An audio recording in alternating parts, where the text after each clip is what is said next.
You're watching The Sports Objective, the podcast for Pirates.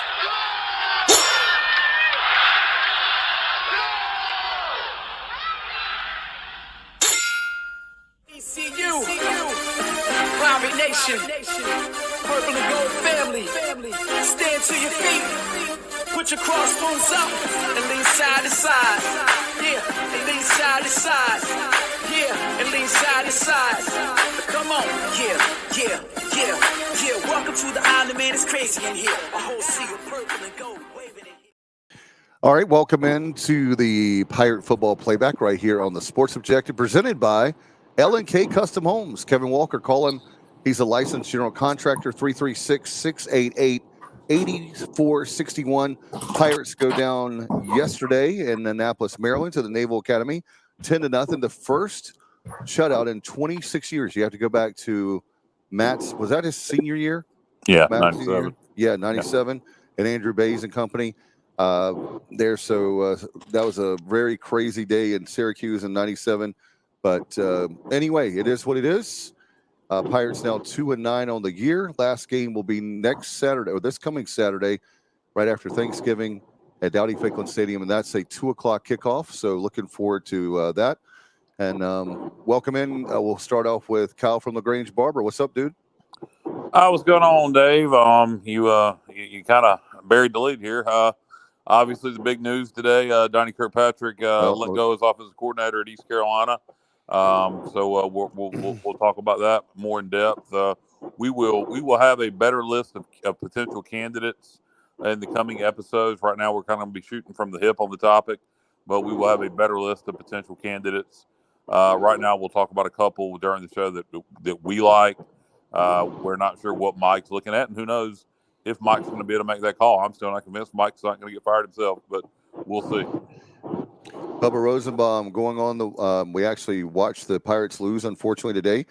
They're in the multi-tournament, or the multi-team event, rather, the Town Bank Holiday Classic. And Bubba enjoyed spending time with your parents and yourself. They're just disappointed with the outcome with the basketball game, too.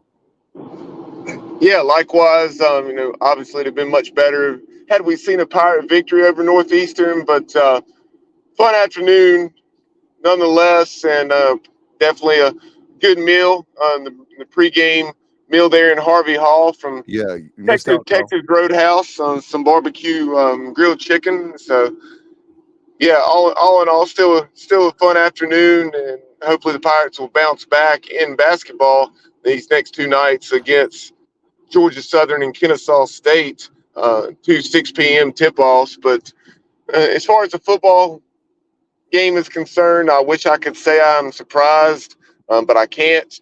I told you guys for several weeks, I'm obviously hoping that I would be wrong, that I really felt like unless we got a defensive touchdown or two, or, forced a turnover or two, they are very deep in Navy territory, that we would probably get shut out. And unfortunately, that was the case, despite the defense forcing 2 turnovers, and those 2 turnovers coming just on the Navy side of the field, I think, the 47 and 48-yard line. So, hats off to the defense. They continue to play their butts off, and, hold Navy to right around 275 yards with those 2 turnovers. I think 173 rushing. Very respectable by Blake Harrell and that defensive staff. But same old story, just a very impotent offense. Yeah, very disappointing. And obviously that's the season. I know, Kyle, we were talking about it in the pregame in the green room pre-show about Luke Larson dropping the ball. Everything that you think of that could go wrong this year has gone wrong. And that was unbelievable. I couldn't believe that. That was really, up until that point, you remember, guys, it was still, which was hard to believe for me, a 7-0 ball game. And anyway, it was just, it's been, I guess, if you want to say in one sentence for this year, it's been a comedy of errors. And we've got one. This seems like this has been the longest season of in Pirate football history. It's been one of the longest. It's flown by to me, actually. it hadn't even. I don't know why, but it's flown by as bad as it's been. Oh. Yeah, I agree, Kyle. You would think with the results being what they've been and being not to pile on, but really I'm just being honest and state the facts. So historically bad on offense, you would have thought that it would it seemed to be a longer season than what it has, but it's hard to believe that the season finale is this Saturday. Yeah, no, it really is. Senior day, and I'm praying we saw that. Bubba and I saw that beautiful field at Dowdy Ficklen today. We need to get a lot of people there, and good luck. Well, hey, we're Pirates, and this is you know what? This is the last football game of the year, and this is what's another thing that's sad about this is the last football game until August 31st, Norfolk State. So yeah, no, I'll get Lord willing, I'll be there, but we're not gonna have a good crowd. It's if we get 25,000 in there, I'd be happy. Wow. Yeah, and hats off on that note to the athletic department for working with the UBE. I know also Dowdy Student Stores. After the basketball game today, before we left, my mom was doing a little Christmas shopping for us as well as the grandkids, and talking to our buddy John Palmer with Dowdy Student Stores there inside Williams Arena Minchies Coliseum, and he said, hey, if you guys, I know you already have season tickets, but if you have anybody looking to come to the game Saturday, you buy in excess of $100, then you get 2 free football tickets. Wow, that's actually that's a good deal, and we'll see how it plays out. Tulsa, you know what? I think that's we've talked about this a lot. A winnable game. Will we win?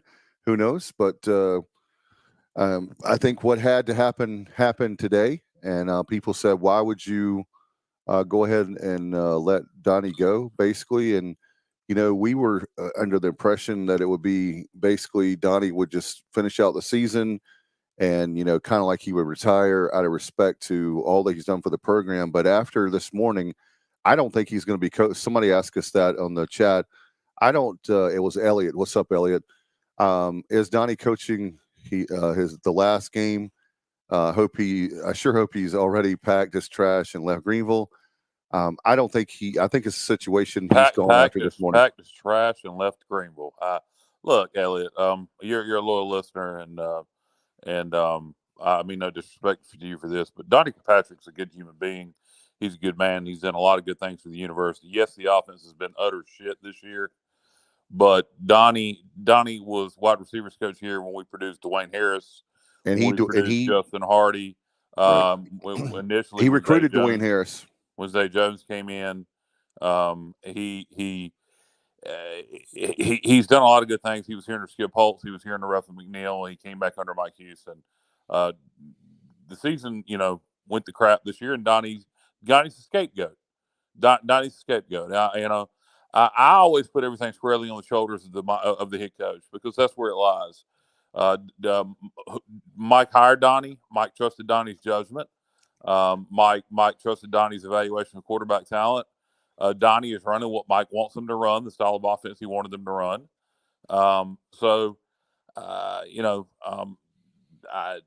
Will Donnie call plays this Saturday? I don't know. My guess is no. The way Mike Houston threw Donnie under the bus yesterday in the press conference after the game, and it did not surprise me that decision was made today.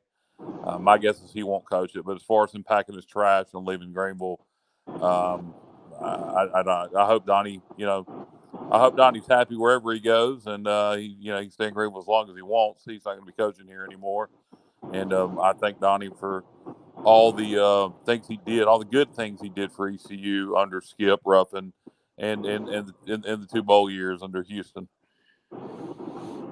No question. Yeah, I do think on that note, very quickly, Dave, as far as what transpired in that post-game press conference, that was pretty mind-blowing to me that Coach Houston did that. Saying when Steve and I go hoist the colors and 94 through the game, asked regarding the decision to stick with Alex Flynn, despite the lack of offensive production, rather than simply saying what he would later say, that with the need to throw the football, we just felt like Alex gave us the best chance. He initially said before being pressed on it by Steven that, hey, maybe you should talk to Donnie. He'd probably be better to ask about that. He said maybe you should ask the offensive coordinator Donnie Kirkpatrick about that.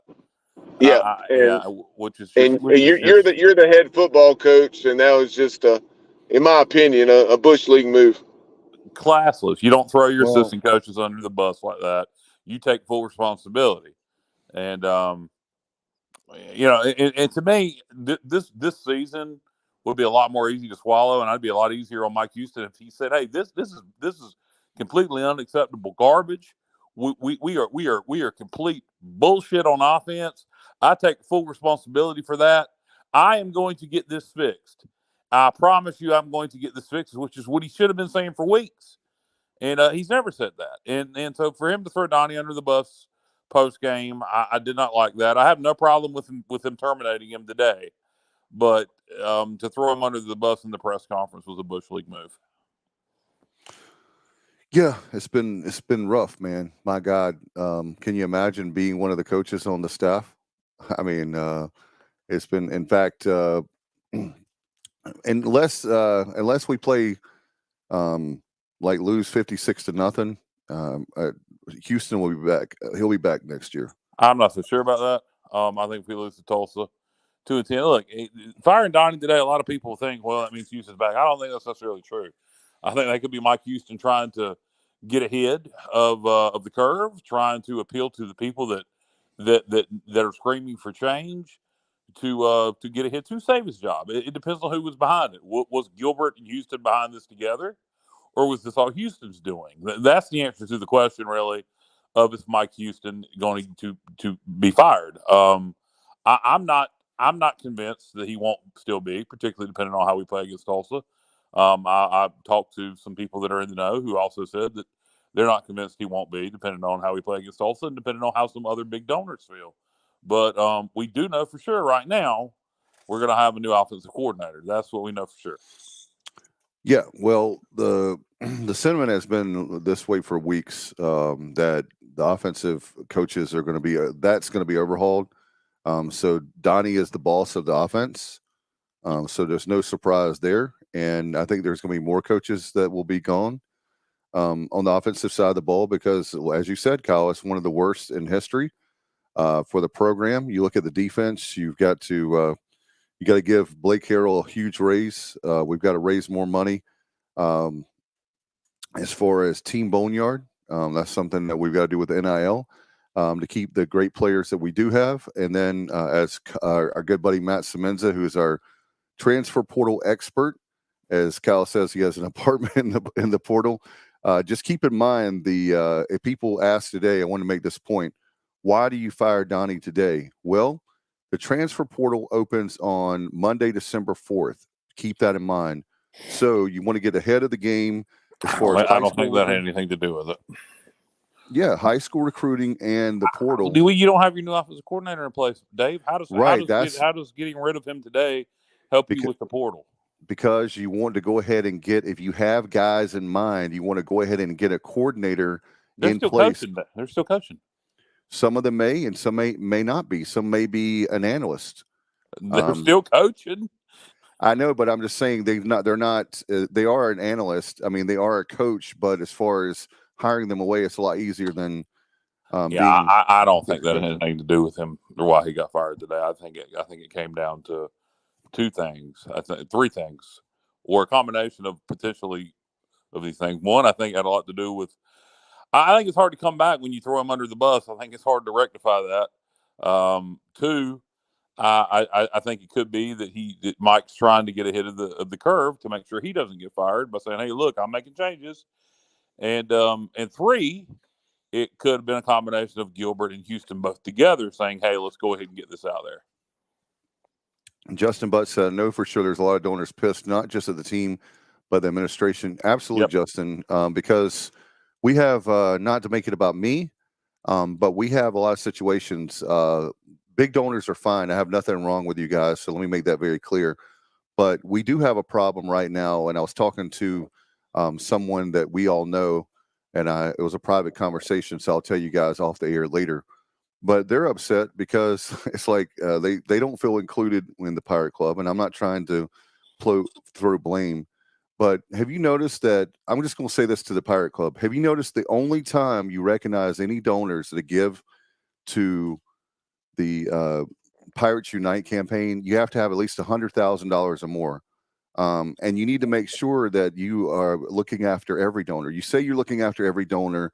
There are people that are giving $10,000, $5,000. The Pirate Club's arrogance is pathetic. It is beyond pathetic. And and we're talking to you, Ryan Robinson, and we're talking to the rest of the Pirate Club. And that's what they're upset about. Yeah, your arrogance is pathetic. I mean, you don't appreciate the small to mid-sized donors, and and the large donors. I'm sure they're probably pretty pissed on the return on investment. But they have but my point was, the person said today, we want to make it very clear, we're not upset with the big donors. So it's not about big donors versus everybody else. It's not that. It's a matter of, the person said something you said, and that's why I'm bringing it up, Kyle, on the air. The person said today to me, they said, Dave, why can't they pick up the phone and call somebody? This is somebody that we know very well, who played football for the Pirates. They started 44 football games for the university, the blood, sweat, and tears, back when there was 4-a-days. Okay. So they gave a lot of time back in the 4-a-day era, way, way back, playing football. And we've got to do a better job. And the way you do it is you have, I'll say this really quick and we'll move on because we have so much to talk about. But we need to have interns. We need to have people that are student athletes. I'll take the phone book. I'll do A, B, and C. You do D, E, and F. It's not hard. And say, hey, just want to let you know, thank you so much for your donation of $1,000 or whatever it is to the Pirate Club this year. Is there anything we can do for you? Just checking in. You mean a lot to me. You guys mean a lot to me, or whatever. Take 2 or 3 minutes per call. You don't have to spend 30 minutes with everybody. But that's something. Just give us your money and kiss my ass. Is basically their attitude. But anyway, I wanted to mention that, Kyle, because I thought about you when that person said that, as somebody that we know very well. Yeah, and I don't need my ass kissed. I don't need to be acknowledged.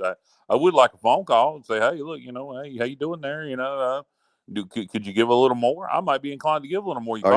Okay. Well, let me, Justin, hopefully you don't mind. You've already put it out there on Facebook.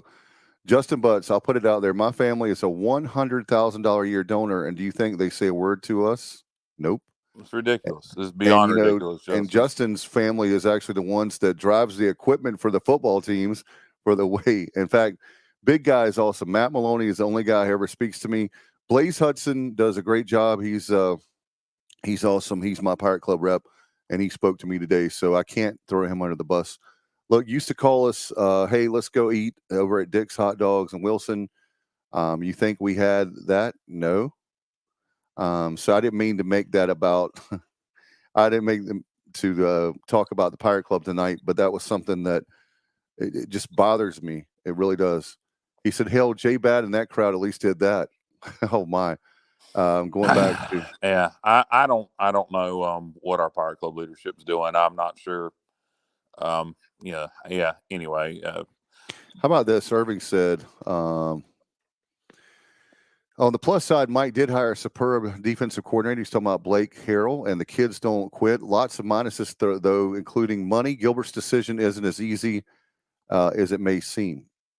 It might seem. And again, we'll go over the money thing again. And I said it, and I'll say it till I'm blue in the face. The money thing you're talking about with Houston. If that decision had to be made. Okay, let's do the math again, folks. He makes $2.3 million a year. If we fire him, we pay him $1.4 million. Okay, that saves us $900,000 a year. So people say, how can you afford to pay 2 head coaches? Well, $900,000 is a decent base salary. Tom Herman, Florida Atlantic, makes $750,000 base salary. So, and then another $600,000, you get up to $1.5 million. So yeah, it's not as daunting of a task to fire him as people make it out to be, because you immediately pay him $900,000 less a year. So you put that towards the next head coach if that decision is made. But you could take the $900,000 and put it towards NIL, could you not? No, you could not. You would not put. That's where we can't. We can't do that.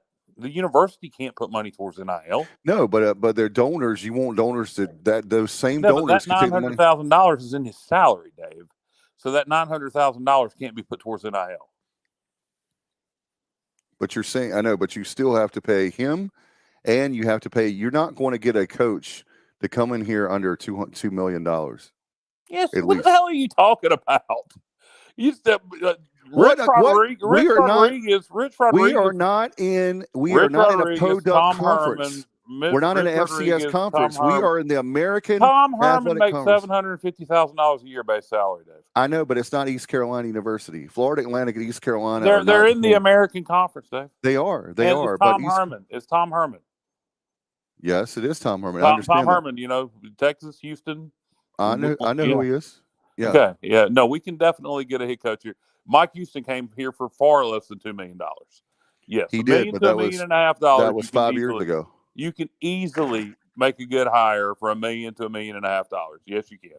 Rich Rodriguez, example A, Jacksonville State, makes $850,000 a year. Justin Butts, you think anybody has spoke to us about NFL and NIL? Nope. Chuck is talking about Garrett Riley, Lincoln's brother. Garrett makes a little over $1 million as OC at Clemson. So yeah, he would be in that $2 million range. But there are plenty of coaches, Rich Rodriguez, for example, Kerwin Bell, for example. I could keep Jerry Keel, for example. I could keep naming sitting head coaches that we could get for far less than $2 million. We need with the practice facility, we need NIL. That's not even getting into coordinators. Yeah, I know that, but when you're looking what we're up against, then I'm just not. That's one thing I will say is that I'm in the minority, and that's okay. But I say keep Houston for one more year, and then if he doesn't, then he's gone, and that's fine, and that's fine. You're entitled to your opinion, just like everybody else is. What I'm talking about is facts. When you're saying we can't get a good head coach for under $2 million, that's just not true. $1 million to $1.5 million, there is a ton of great coaches out there we can get. I'm just saying we are in the American. In fact, I think it would be pretty damn stupid to pay a head coach $2 million right out the gate. And, I think you go as low as you can to get who you want, and then when he earns it, give him a raise. How about this? He says, Alan Vick says, you need to find a former player, someone like a Ruffin, to be the face of NIL. George Coops. I get what you're saying, Alan. I think Ruffin McNeil in general, probably. I'd love to know how involved with that he is at NC State. But, I don't think it has to be a former player. But I do think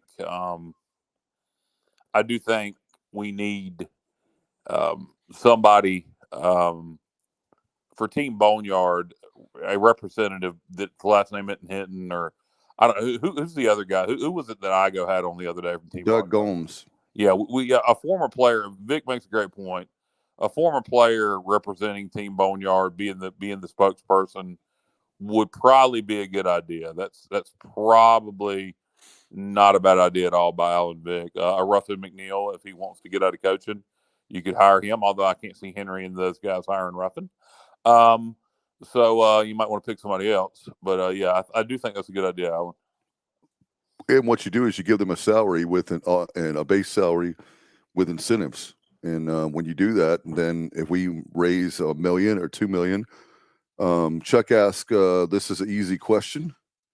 Are we finished paying Confer? Yes, we finished him in March. Yeah, he's paid off. I wouldn't have never paid him a dime. He'd had to sue the hell out of me to get his money.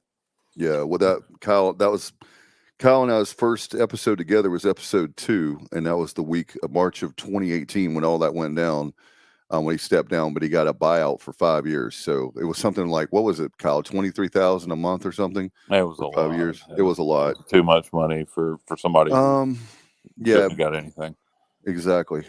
Justice said Ruffin won't come back as bad as it sounds. I agree. I don't think he's coming back. I wouldn't say that for sure, Justin. I wouldn't. I wouldn't say that for sure. I think it would take certain people in here. Let's say Garrett Riley, for example. But I think it would take. I think it would take the right people here and the right people gone. Yeah, we got a lot of great comments. Thank you so much. Keep that going.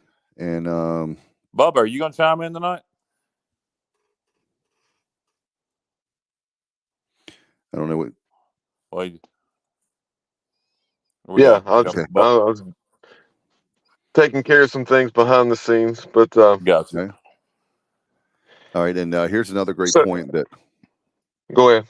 Alan says, I said it before, I'll say it again. The Team Boneyard needs to be advertised on all media, TV, other radio stations on the web, et cetera, et cetera. Of course. Exactly. We've got to do a better job of telling people. There's a lot of people, until a couple weeks ago, it's not just us, but there's a lot of people, they know that there is one, but they don't know a lot about our collective, Team Boneyard.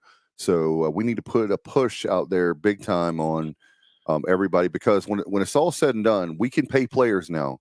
And so people are going to, if you want to be 2-9, 2-10, then keep doing what you're doing. It's not all NIL. NIL is part of it, but it's not all NIL. We definitely need more money for NIL. But that's not the only. I'll put it to you this. I'll put it to you this way. That hurt us on O-line last year. It hurt us on other positions on the defensive side of the ball.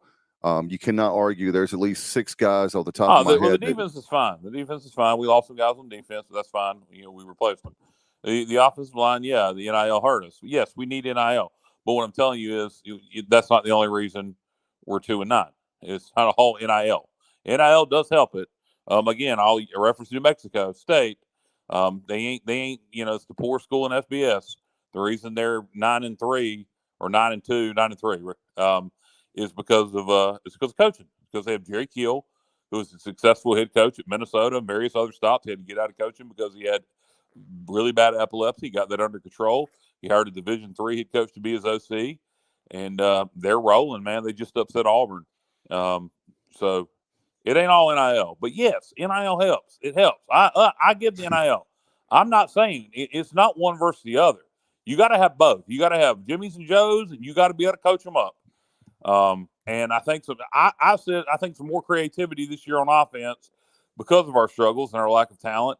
We could have scored a lot more points. I said middle of the year, I said a traditional offense ain't going to do shit here this year. I said what we need to do is just put an athlete at quarterback, kind of like what Army does now, or Navy does. Put an athlete at quarterback and run option. Is what I said middle of the year. And I agreed with you on that. And we had, there's 4 games we lost 10 points or less, which is unexcusable. We've had how many drop passes? We've had wide receivers running the same routes, 2 guys like about to bumping into each other.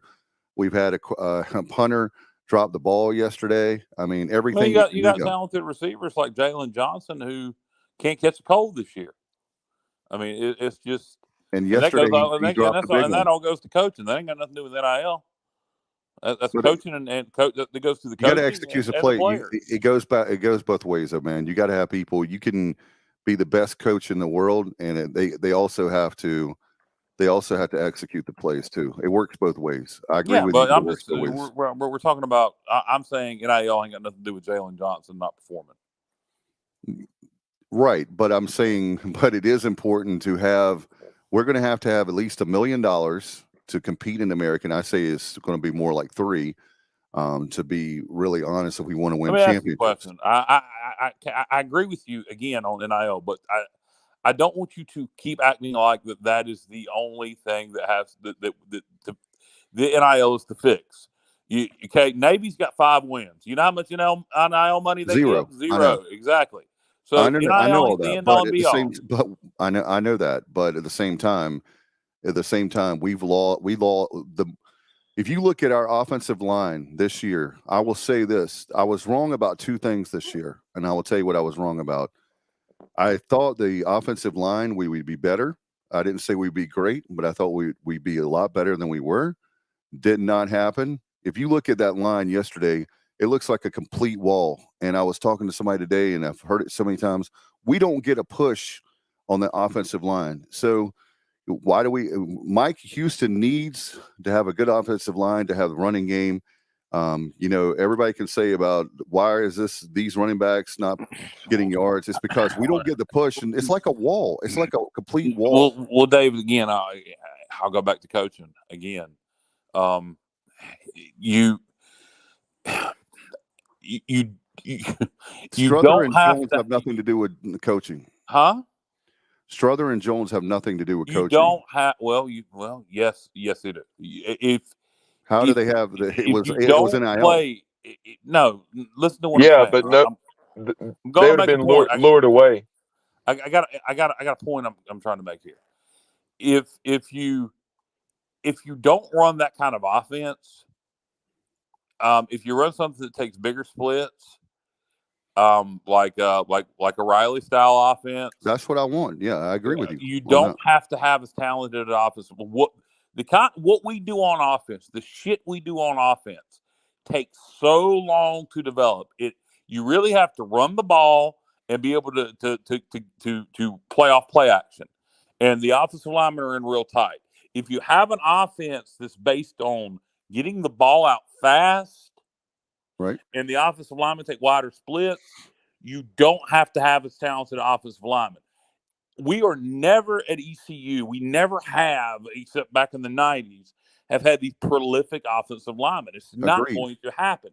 You have to run a system that is conducive to long-term success at East Carolina, and that's what I'm saying. It ain't all, yes, losing those players to NIL and they were lured away, yes, that sucked. But what I'm saying is, had we had a different system in place, we wouldn't be as reliant on having such talented offensive linemen. We could do more with less. None of those offensive lines that Ruffin had would be able to succeed in the offense Houston's running. It wouldn't work. So what I'm saying is, when I'm saying it's on coaching also, you have to run a scheme that fits the players you can get at your university. I agree with you. I see what you're saying. I agree with you on that, because I've been calling for, when we were doing, when we were spreading things out and doing like more of an air raid under Riley. That was not only a lot of fun, but you take that and the defense. I don't know if the defense has played really well this year. And when you look at Houston, this is this is a situation right now with Houston. This is the worst year. Look at his career.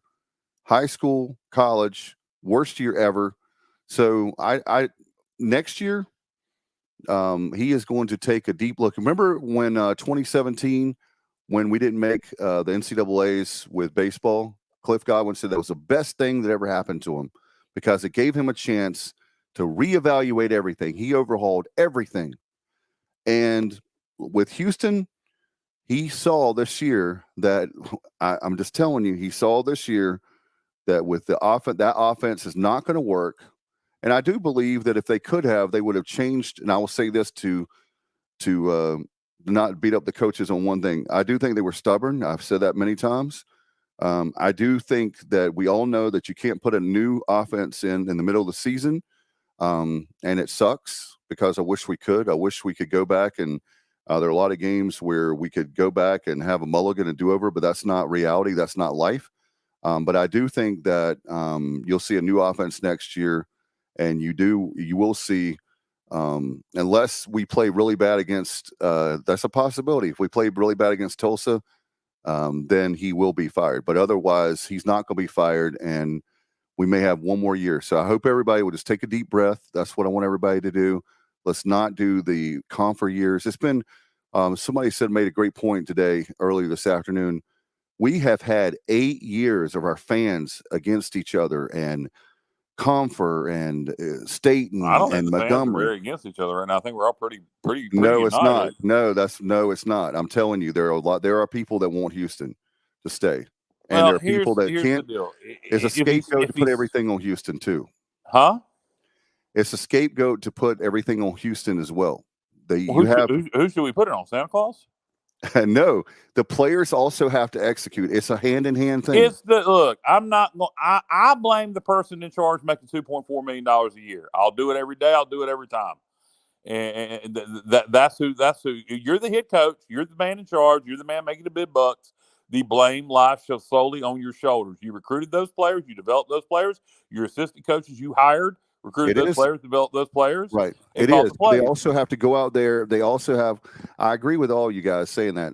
I agree with you. I'm not saying he shouldn't take responsibility. I'm just also saying that Houston can't catch a pass. He can't throw a pass. He can't run the ball. So you also have to. Elliot, I love you, but I'm telling you guys, it works both ways. Speaking of our show, I'm being objective here because you can't put everything on Houston and the coaches, and you can't put everything on the players. I'm telling you. I put it on the guy. Well, yeah, because it's like go coach the team, and you then go coach the record. Team. 0-12. You go coach a pass. I mean, go catch a pass. Do you want to blame Jalen Johnson? No, I'm just saying. It's okay. It's okay to fire Donnie, but it's not okay to fire Mike. I didn't say that. Okay. Well, I'm just saying. I blame the guy in charge. Furthermore than that, I'll blame John Gilbert. You want me to blame somebody else? I'll blame John Gilbert. I always blame the people at top. You always punch up, never punch down. I always punch up. Right. So I'm gonna blame the guy making $2.4 million. That's East Carolina, baby. We always punch up. That's who we are. I know. That's what I do. And I've heard people say this is worse than Montgomery. It's not. It's not. Let me tell you something. The people that are defending he never Montgomery, went 2-10. He didn't, but look at the scores. Remember Memphis 2017, and remember the players. Remember the players who gave up and they laid down for Montgomery. They literally laid down. You can say that the offensive players might have quit. They quit. They quit on him. The offensive players look like they quit to me. No, they haven't. Really? Okay. No, they have not. This team, just a minute ago, you were talking about how the players have to catch passes. They do. I'm being fair to both. There's blame to go around for everyone. That's my point. Everybody wants to have opinion. That's fantastic. Justice, I love you to death. But 9-26 is not Houston's record. 9-26. Remember that? 9-26. It's not as bad as John Thompson, who won 3 games in 2 years. This 3 man losing seasons in 5 years. Okay, and also, do you remember, Kyle? Everybody's praising Houston in December last year. Do you remember the first bowl win in 10 years? We're not Auburn. We are not Alabama. But this is so funny that people are so bandwagon with this program. It is incredible. Nobody's bandwagon. Yes, it is. Yes, it is. If you're a real fan, stand by your program. Stand by your program. Make sure you kiss their ass. No. Bandwagon means you decide. Bandwagon means when you're winning. When you're winning. Suddenly, I feel like I'm at Bob's Country Bunker in Blues Brothers. Bandwagon means you decide you're UNC No, winning. You're great. Everything is great, and we're losing. When we're losing, you want to jump ship. You want to call people bandwagon fans when they're giving money to NIL, when they're giving money to the Pirate Club, when they're buying tickets, and you want to call people bandwagon fans because I don't owe Mike Houston a motherfucking thing. Mike Houston's an employee of the motherfucking university. I help pay his salary by donating to the Pirate Club. And I do I'm too. not a bandwagon anything. I'll be there next Saturday. I'll be there next Saturday. I'm not a Mike Houston fan. I am an East Carolina fan. I'm an East Carolina fan too. I support the university. If Mike Houston's the head coach, if we resurrect Tom Osborne from the grave and he's head coach, I'm an East Carolina fan. So to call people bandwagon because they don't agree, I'm done too. Oh man, Bubba, are you back? I guess not. But no, I just want people to understand that, Bubba, you back? We lost in the first time in the history of the program. We lost Kyle. He got so mad. But you know what? I'm just simply saying, look, everybody has an opinion. That's fantastic. In this country right now, and I'm not going to go on up, but you don't have to agree with everyone. Why in this country, the same thing with here, because I'm not saying fire Houston, come on, we got to fire Houston and yell and scream on Pirate Radio. I'm not listening to the fifth quarter anymore. Sorry, I love everybody at Pirate Radio, but I'm not listening to anyone because they want negative calls. Coach Houston told them stop having all the negative calls, and they didn't listen. They just want to keep having yelling people and screaming at people. And that's not what our fan base is all about. As far as that's concerned, Dave, I mean, people are entitled to their opinion, and I'll disagree. You know, I don't think Pirate Radio wants the negative calls. Now, when some of the negative calls happen, I'll say when some of the negative calls happen, yeah, they're going to have some of the best calls, but they would much rather the Pirates be successful. Well, yes. And like I do, that you're going to have a lot of those calls, when the results are what they are and the offense has been what it has been this year, so historically bad. People are going to call in and say a lot of things, some which make sense, and more often than not, things that don't make sense. But I highly respect, and I know you were talking about the callers more so, or if not solely, but really respect the opinions of Jason Nichols and Marcus Crandall. I'm not knocking the people. And like I said, I know you weren't addressing them whatsoever. You're talking about the callers, but it's easy. I really enjoyed the analysis of Jason Nichols and Marcus Crandall and Billy Weaver and Clear Shirley. I'm not knocking. Let me make that very clear. I'm not knocking them at all. I know them personally. They're great people, so I'm not trying to knock them, and they do a great job. I'm just simply saying, look, it's like this. Nobody is happy being 2-9. We are Pirates. We have a lot of pride. That's fantastic. I don't want to ever be at a university where people don't care. That is true. We are frustrated, like Elliot said. Yes, we are. We are angry. I'm angry too. It's not like I'm happy or like I'm delusional, like, oh, everything is great. I'm not saying that. I'm just simply saying, let's all come together. Let's support this program. Let's support the players. And look, give more to NIL, give more to the Pirate. I was told that, Bubba, I was told that the baseball facility, the expansion is fully funded. I don't know if that's true. I've got to check into that. If Justin, I think you knew that, right? Or I believe Justin told us, or definitely. But anyway, well, you said as far as baseball, yeah, I've been hearing that off the. There was another one of our friends in our chat that said that it's fully. And you said the building, correct? Yeah, the expansion. Right. I heard Stephen Igo's interview on 94.3 The Game with Cliff last Tuesday, and he said that we're still, I want to say about 4.5 or 5 million raised out of the necessary 7 million. Okay, so it's still all right. So, but I will highlight, here within the last several weeks, we had a $100,000 gift to the Pirates Unite for that building from former Pirate infielder Mike Harrington. So really appreciate him, and the name of his business down in Wilmington is escaping me, but he's going to be on the podcast here in the next few weeks. He's already agreed to come on. Very excited about it, and want to take a trip down memory lane to talk about his career and his generosity toward the program. And then also Earl Boykin. Hats off to Earl. Had the opportunity to get to know Earl on a personal level because he's a good friend of Mike Radford, our family friend there in Wilson. And of course, what I guess is was it Boykin's Sporting Goods? His sporting good. Yeah, that was his sporting good business. Yeah, in Wilson, and they are great to the community there in Wilson. I'm not sure if they still have that open because I know he passed away. But Earl Boykin Sports, it'll come to me right near Professor O'Cool's in Wilson. So they've been there for a number of years. Let's see. Oh, Chuck says, am I a part of the Greenville Mafia? No, I'm absolutely not. Or I would have probably had an email about my gift to the baseball program for the expansion.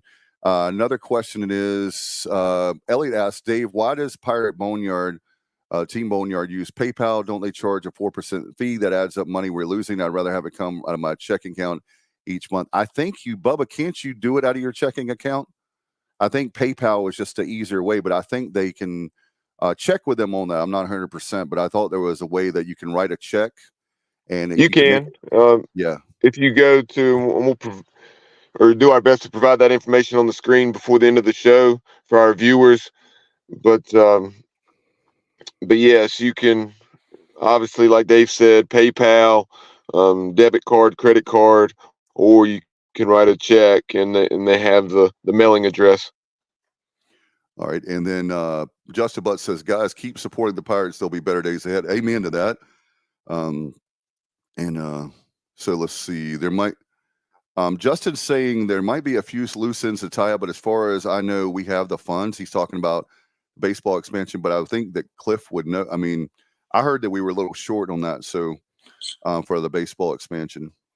To answer the question about PayPal and Team Boneyard, PayPal does charge you a fee, the merchant a fee, but depending on the level of the merchant, they can kind of not have that fee waived, but they kind of pay a flat fee monthly versus 4% off every transaction. All right. Thank you, Kyle, for that. In fact, like I said, you can also what's the name of the if you want a tax deductible donation, it's Pitt County.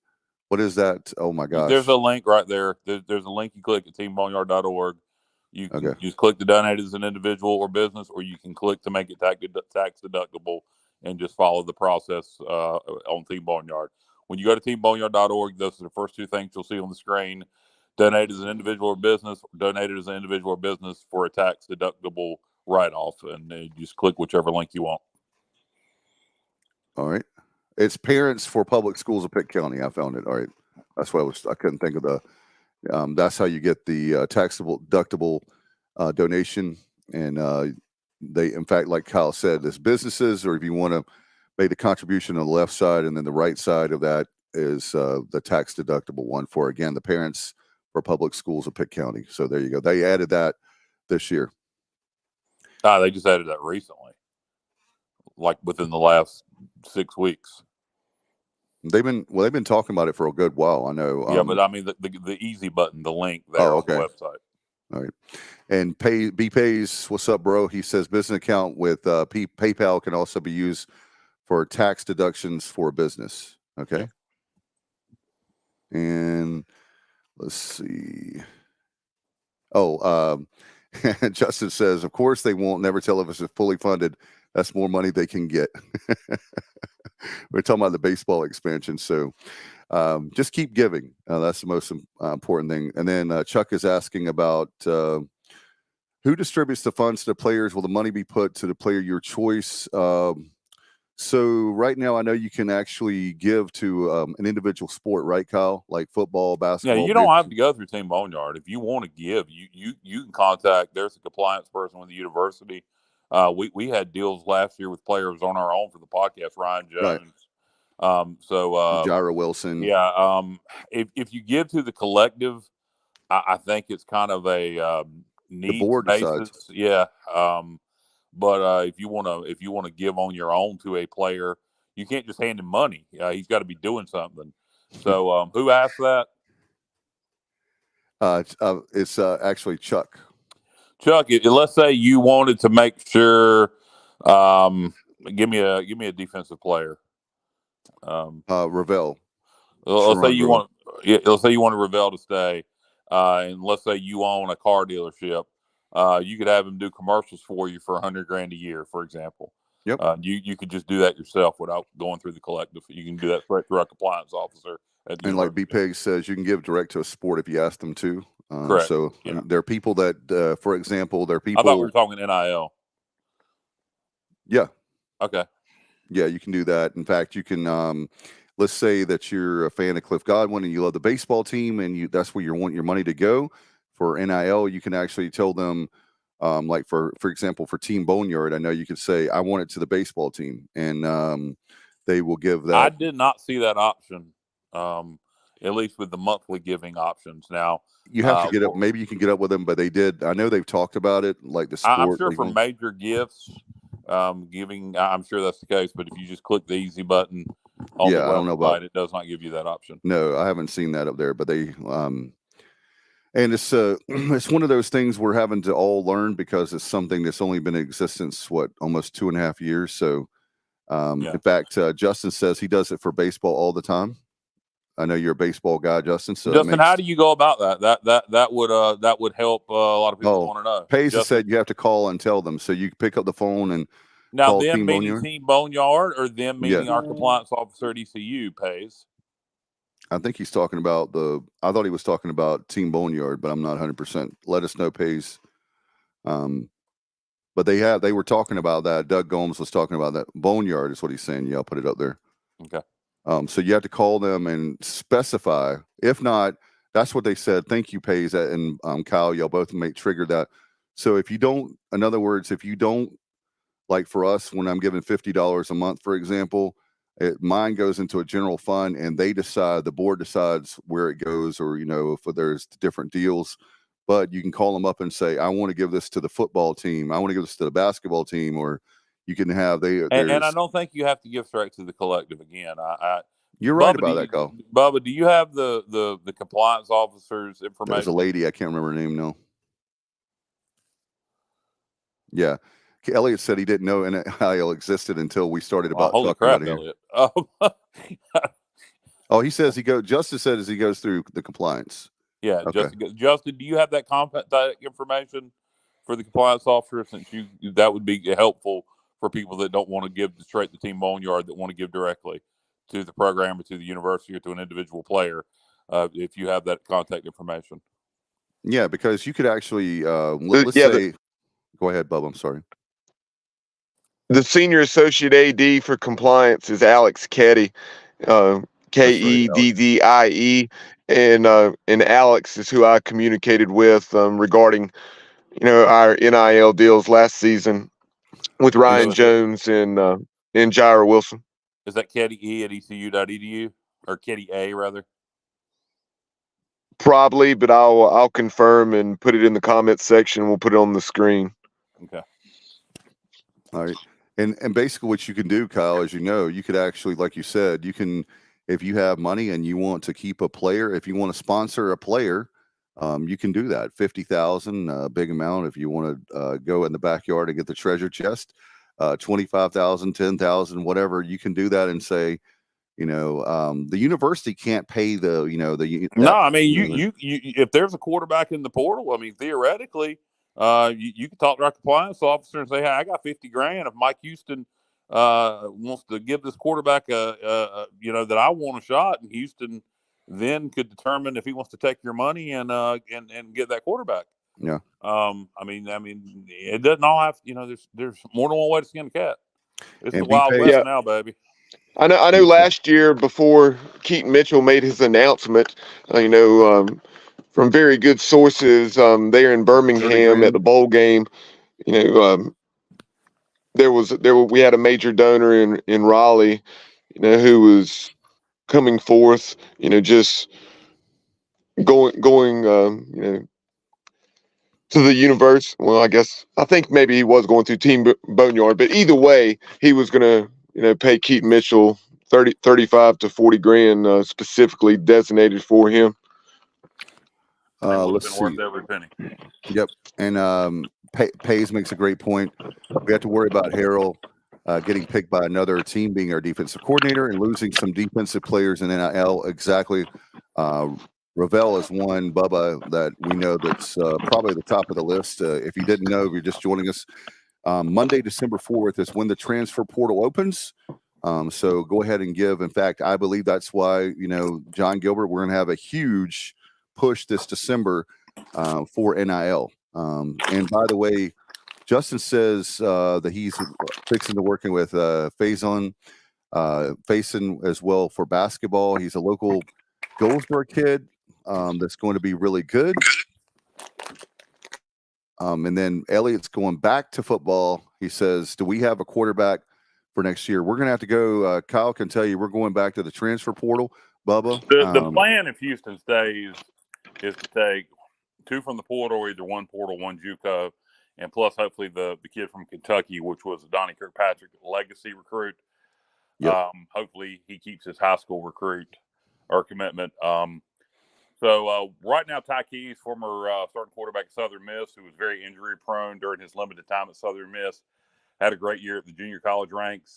He has an official visit, I believe, this coming weekend, Bubba, against Tulsa, if you can confirm that. If it's not this weekend, it's sometime soon. And then we'll be looking for a quarterback in the portal once it opens up. Chuck says he's worried about losing defensive lineman J.D. Lampley. Well, first of all, as far as Chuck Saeed's question, or excuse me, Elliott's question, and then Chuck Saeed's comment regarding the quarterback position. Ty Keys is that JUCO quarterback. If Kyle did not reference him by name, I knew you referenced.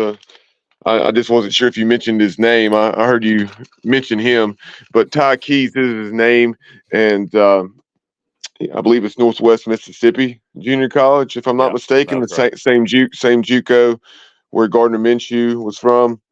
Okay, if I'm not mistaken. And with Ty Keys, he's someone that very highly touted coming out of Mississippi in high school.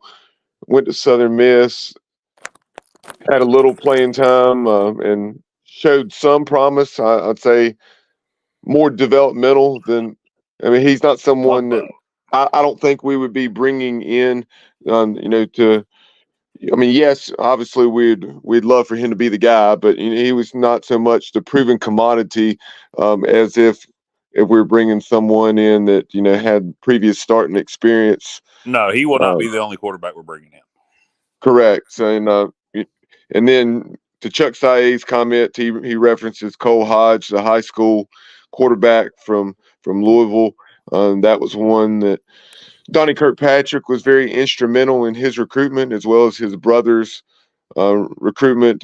His brother, whose first name is escaping me, is a wide receiver. So it will be very interesting to see if he doesn't indeed become a Pirate now, or if he may reopen his recruitment with the news that Coach Kirkpatrick is not going to be with the program any longer. Yeah, but it'll be interesting to see whether Houston is here or not. Whoever the offensive coordinator and/or offensive coordinator he coaches, let's say Houston stays and we hire the offensive coordinator. Let's just pretend like we hire the offensive coordinator for New Mexico State, just for the hell of it. Tim Beck's his name, not to be confused. Tim Beck, former offensive coordinator at NC State, currently the head coach of Coastal. Let's just pretend like we hire Tim Beck, and maybe Tim could bring the offensive coordinator of New Mexico State. Maybe he could bring his quarterback with him from New Mexico State. That kind of thing happens now. So sometimes when you're hiring that offensive coordinator or head coach, you got to look at who he can bring with him. It's strange to say that, but that's the world we live in now. It's exactly what NC State did.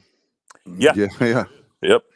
JR says Grant Wells, who played at Virginia Tech and Marshall, and Tyler Buckner, Notre Dame and Alabama are legitimate targets, in my opinion. And he said they're both entering the portal. So those are 2 quarterbacks that he has an eye on. And we'll take definitely a look after the quarterback play this year. Everything's on the table. Yeah, Grant Wells is an interesting prospect.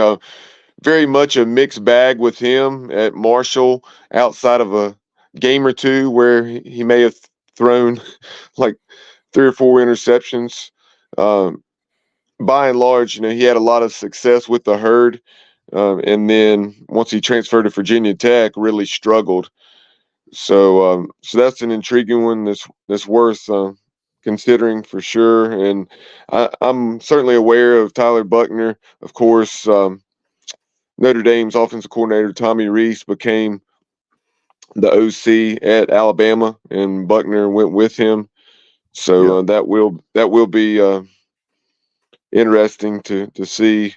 if either of them are considered. And he says he only has 1 year remaining though. And then B Pay's references a kid from Texas Tech. I guess it's perhaps Tyler Show, Shough. He said he's a previous four-star quarterback for what that's worth. I know. If you bring in somebody with 1 year of eligibility left, if you bring him in with, say, a Ty Keys, then you hope you develop Ty over the next year, and it doesn't so much matter.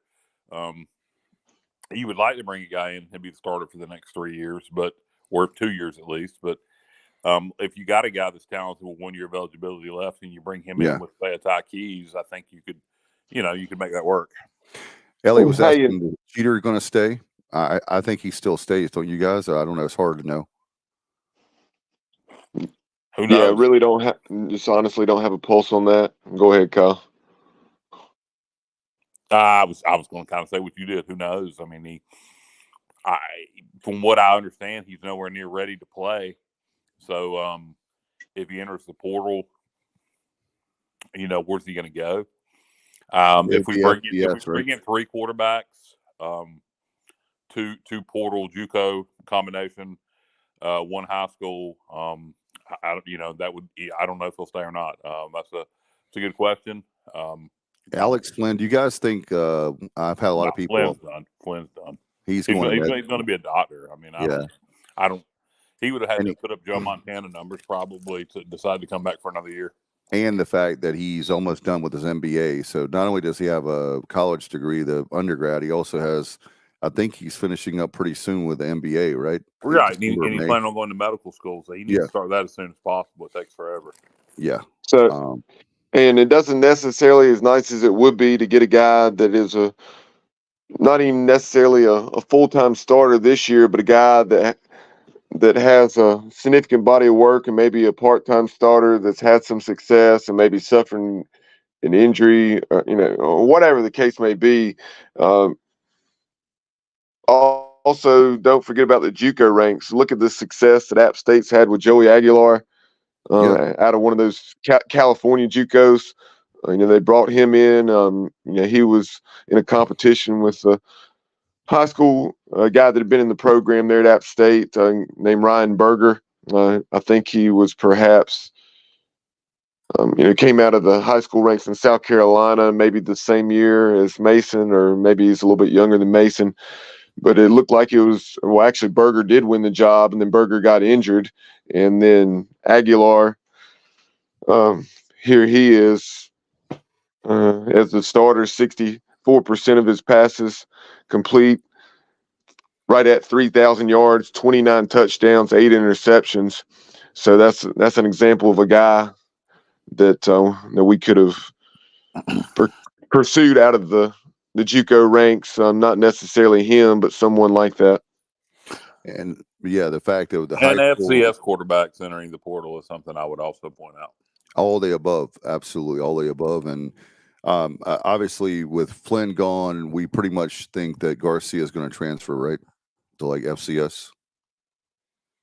Is my guess. I don't know that. Would he be interested in a position change? I've wondered about that too. Tight end or a different position. I wondered. I don't know. That's something I'm curious to find out. And I guess we will over the next week or two. And as far as what Kyle's saying, obviously, I mean, you think about some of the tremendous FCS quarterbacks, down through the years, be it Tony Romo or, I mean, is so many others, and you got to be open-minded and,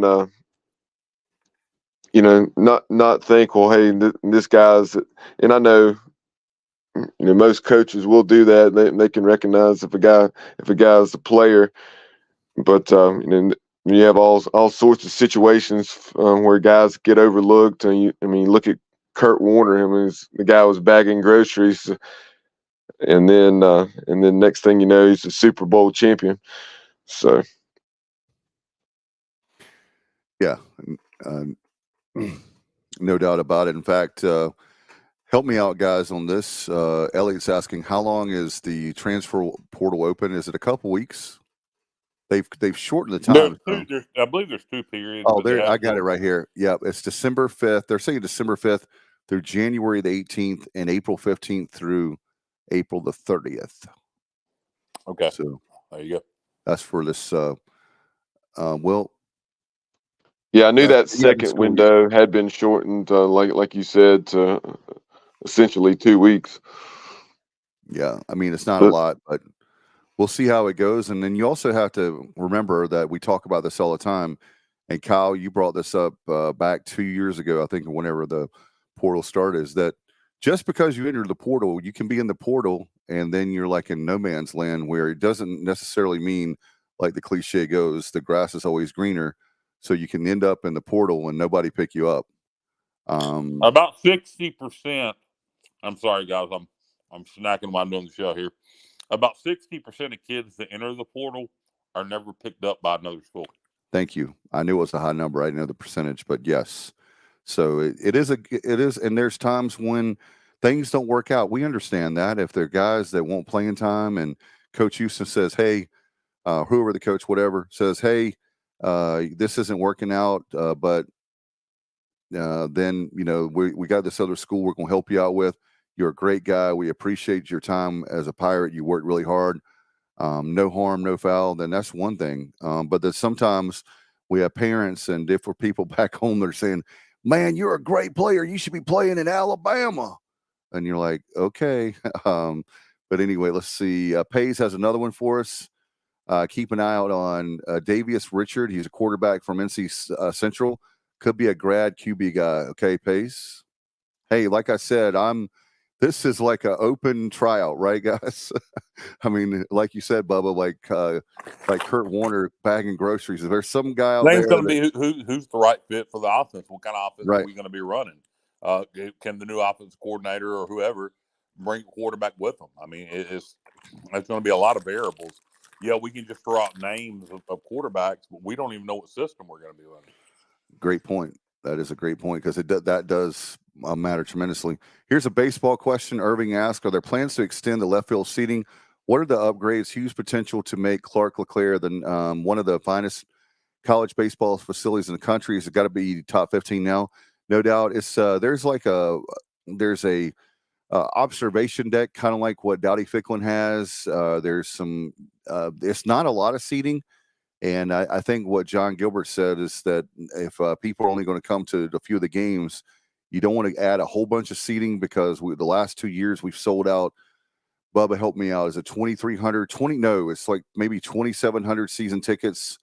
It's a lot the last 2 years. So you want to make it where you don't want to like when you have diamonds, you don't want to make it where the supply is so there's a supply of diamonds everywhere. The same way with tickets or seats. So I think what we have right now is good, but I'm not sure how many seats, if you will, that we'll have. But the observation deck, there will be some additional people that on that left field side that will be able to do that. It would be great. We'll see. And James says, by the way, Kyle, Ty Keys will be huge if he signs with you guys. Yeah, I know James is really big on Ty Keys. He was really thought he was a talented kid. Thought he had played behind the worst offensive line in Southern Miss history, which is one of the reasons he stayed so hurt there. So I trust James's opinion, evaluation of talent. So if James, the key is, can he stay healthy? And I will say very quickly about Ty Keys. Sorry, Dave, that with the limited amount of film I have seen on Ty Keys, I could see him, being very good in a Rich Rodriguez style of offense, because he's extremely athletic, and so. James also said Seth Luttrell needs to be your OC. He says that will make your offense an instant top 20. Yes, Seth Luttrell is the guy that we're all big on. That's my number one. Yep. Well, James is the one who recommended Seth Luttrell to me. I said, James is a great idea. Then I went to Bubba about it, and we've all discussed it since. Seth is currently a analyst at Oklahoma. Before that was the head coach at North Texas. Before that was offensive coordinator for Larry Fedora at UNC. He'll run a very up-tempo style offense. Texas Tech. He was also with Mike Leach, right? Yeah. So he runs the ball more than a Leach did. It's more of a Fedora style offense, but he would be great. I just don't know if Houston's open to going that wide open, and who knows if Seth Luttrell would want the job. But I sure hope he gets a phone call. What about Larry Fedora? He's got a coaching, but from what I've been told, Larry does not want to coach at the college level again. He's happy.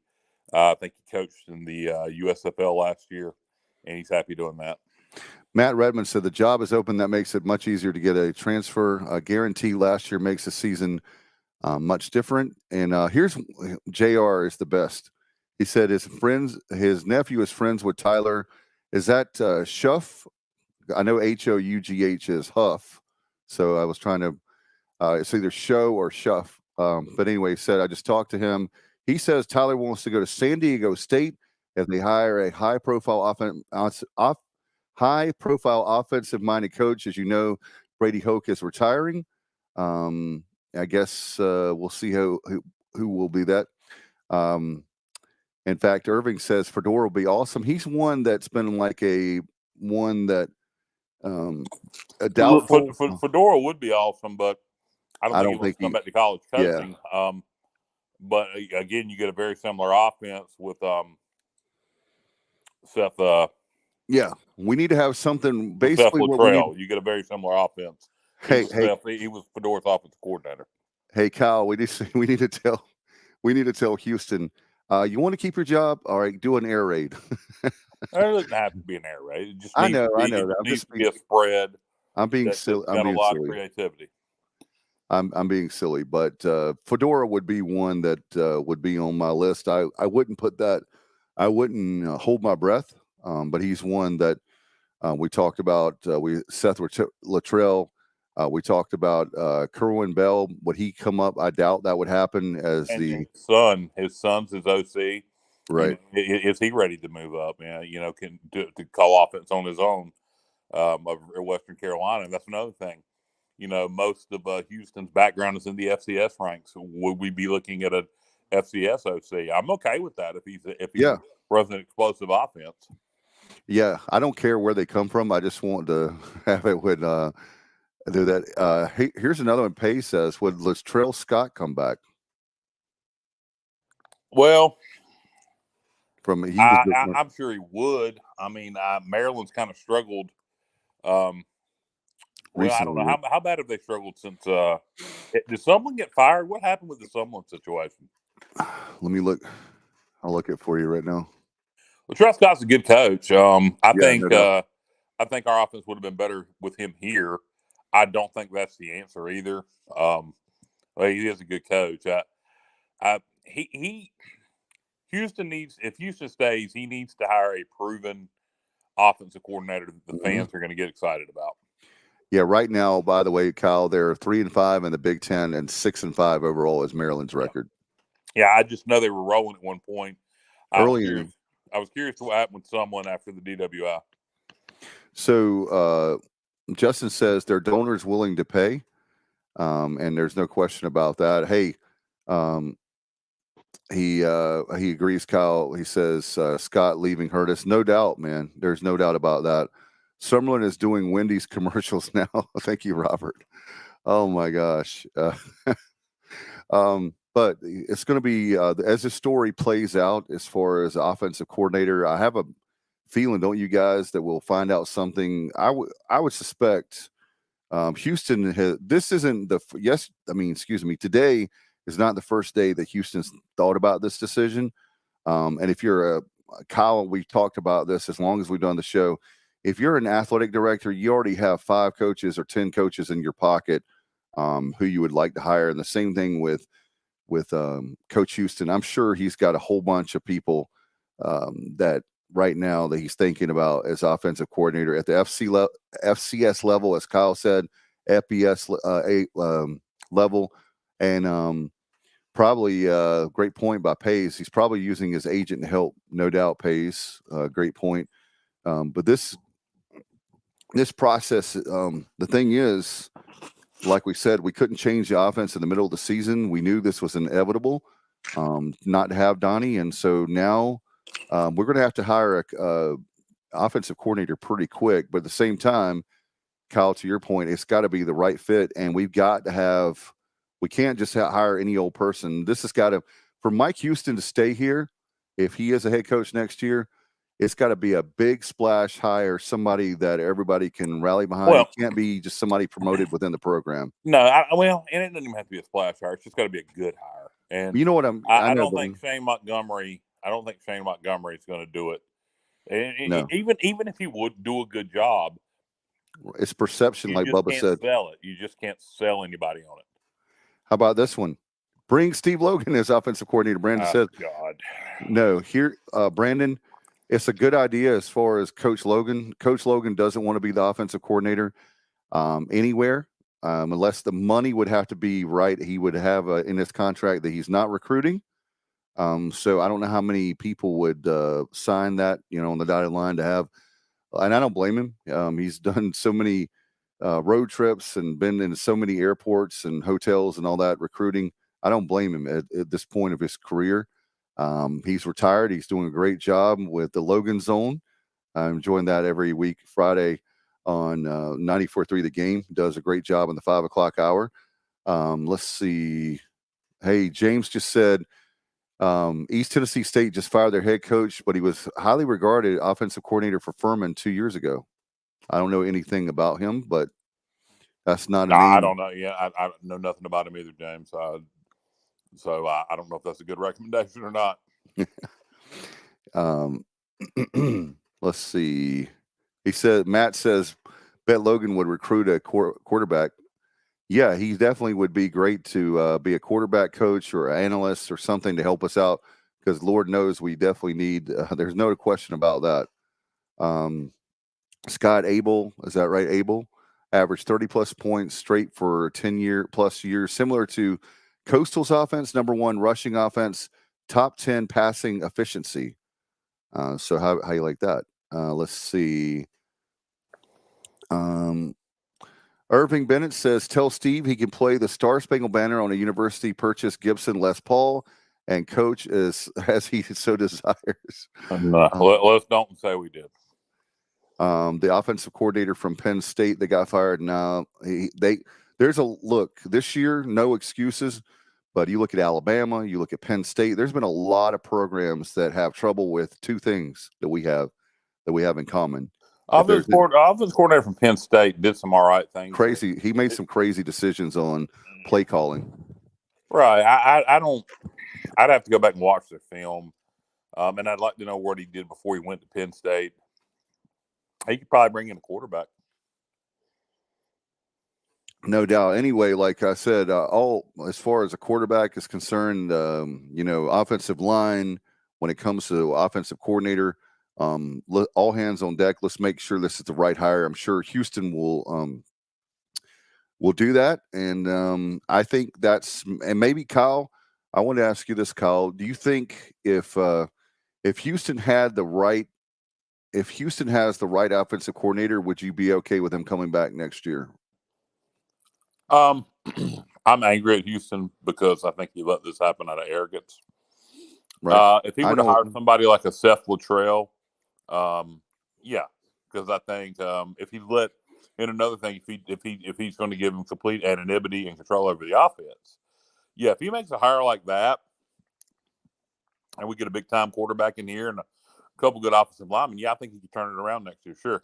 So to answer your question, in a simple way, if he makes the right hire, yes. And that's the thing; it's a really important decision.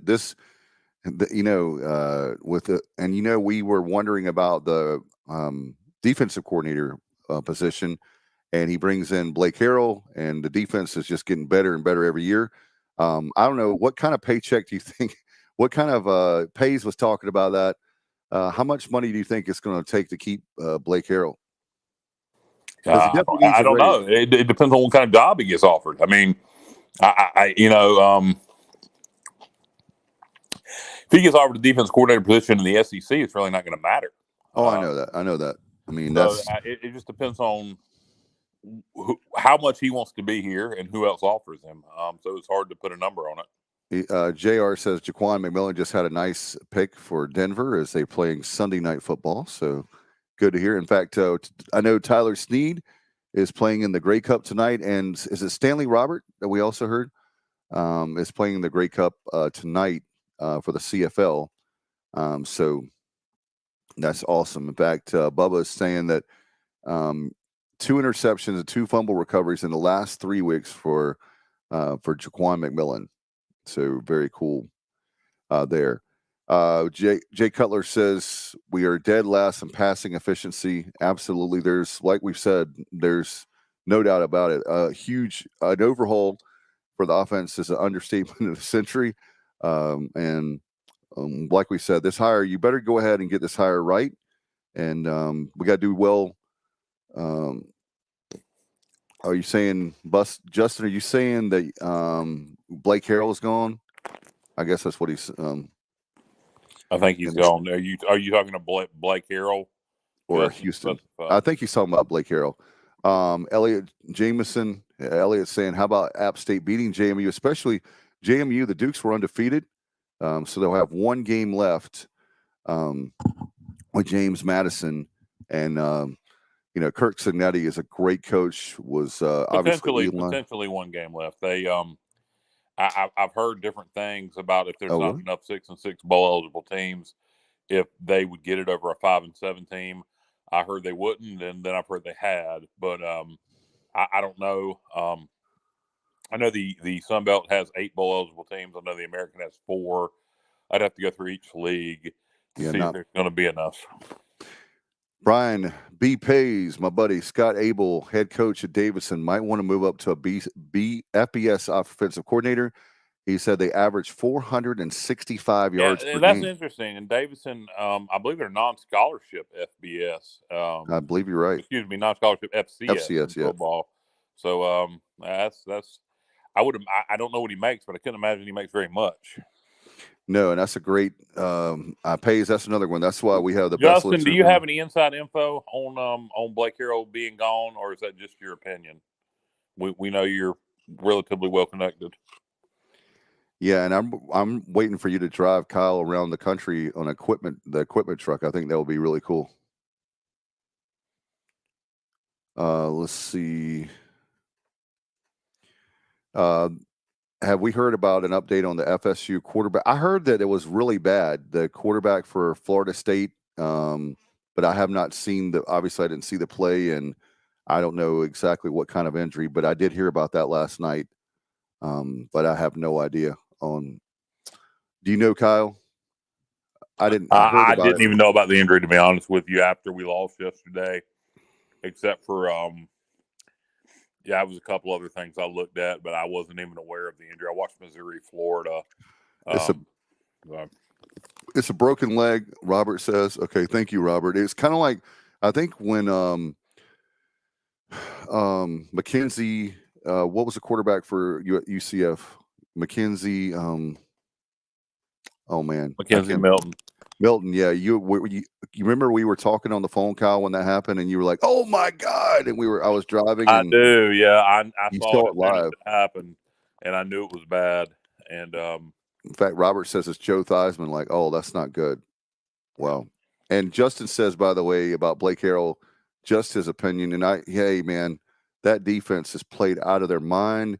And you would think that with everything going bad, that they're on the field so many 3-and-outs that defense would be not only tired, but they're just like, good God, how many plays do we have to be out here? But they have been really, really rock solid. You have to, Blake Harrell and his staff, and those players, I really hope we can, some of them I know we'll lose, but I think Justin said that we had that comment earlier.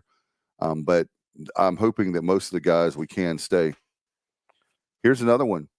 The quarterback at Western Carolina, Cole Gonzalez, would he be looking to? He's looking to move up to. Are you saying would he be looking to go up to FBS? Noah's saying make Blake Harrell the head coach. I've heard people say that before. If Houston, obviously was leaving to go to another job. I've heard that a couple of years ago, but I love Blake Harrell. He's a great guy. Definitely done a heck of a. He's asking. Okay, so Pays is asking, would he, and that being Cole Gonzalez at Western Carolina. I don't know, but it all comes down. Like Kyle said, it comes down to the style that we're playing, what offensive coordinator we have, the scheme. Yeah, it's hard to say who the quarterback is going to be until we know who the OC is going to be. Yep. So first we got to get it's the cart before the horse. So we've got to get the offensive coordinator first. And do you think we would hear something this week? Do you think Houston's already got somebody in mind? I think it's going to be a couple weeks before we know that. I think you'll hear rumors, but it's the last week of the regular season. You got plenty of time for that the following week. Yep. And I think that, like I said, I mean, if Houston's not a dumb guy, he's a very smart guy. Kyle, we talk about this many times with the AD situation and coaches. Houston has had offensive coordinators in mind, and you think about it, the coaching community is such a small community. They all know each other, so it's not like there's guys that we've never heard of that I'm sure that he knows. And then I think it was Pays talking about the agent.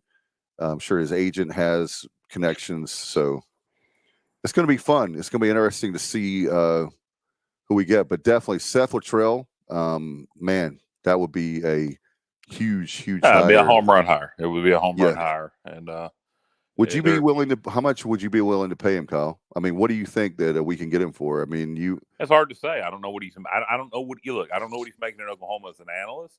I think Kyle, he may want to be doing. He may have an opportunity to be an OC at a P5 school. Yeah, I don't know.